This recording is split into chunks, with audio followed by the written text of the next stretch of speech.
Ce grand tableau figure la lapidation de Saint-Étienne, qui a été considéré comme le premier martyr du monde chrétien. Alors, c'est un tableau qui a été acquis à la fin du XIXe siècle par les musées de Strasbourg, qui a été exposé un temps, mais qui n'a plus été vu depuis 1947, car il a subi à cette date l'incendie très important qui a ravagé les réserves du musée des Beaux-Arts de Strasbourg au Palais Rohan. Il a été considéré à cette période comme irrécupérable. Or, il s'agit tout de même d'un tableau dû à un artiste très important qui est Hans Baldung Grien, qui a longtemps travaillé à Strasbourg puisqu'il y avait son atelier et qui est l'un des artistes les plus importants du monde germanique de cette période-là. Au début du XXIe siècle, les méthodes de restauration ont évolué et donc on a reconsidéré en fait l'état de ce tableau qui, bien qu'encrassé, bien que jauni, restait encore lisible. Et donc c'est la raison pour laquelle on a fait appel au Centre de restauration et de recherche des musées de France, donc le C2RMF, de manière à pouvoir envisager la possibilité d'une telle restauration. Suite à une mission sur place, l'œuvre a été accueillie dans les ateliers du C2RMF sur le site de Versailles et a permis d'être observée beaucoup plus en détail. Le C2RMF est une institution qui accompagne et assiste les musées territoriaux comme le musée de l'œuvre Notre-Dame dans ses projets de restauration.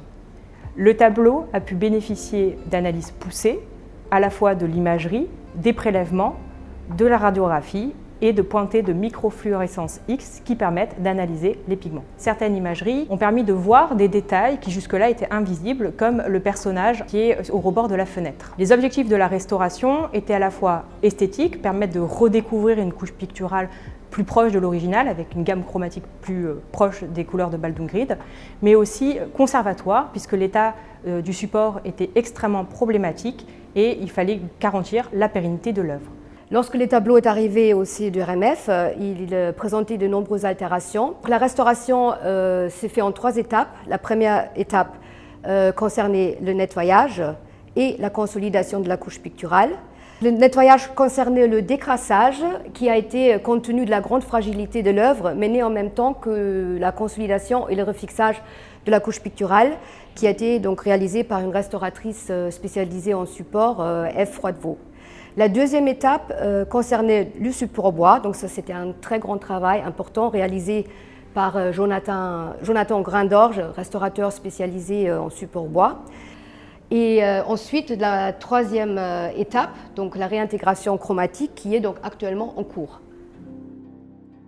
À l'issue de l'étude, nous sommes allés dans une direction un petit peu atypique. Nous nous sommes tournés vers des méthodes en général appliquées à l'art contemporain. C'est-à-dire que la surface était tellement fragile et le dépôt de suie incrusté qu'il ne fallait pas toucher la surface. Donc nous nous sommes tournés vers une méthode de micro-aspiration de surface.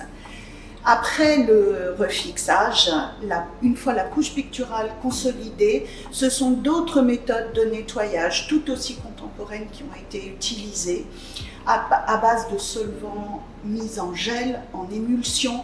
Nous avons procédé très progressivement. Maintenant, c'est l'étape de la réintégration.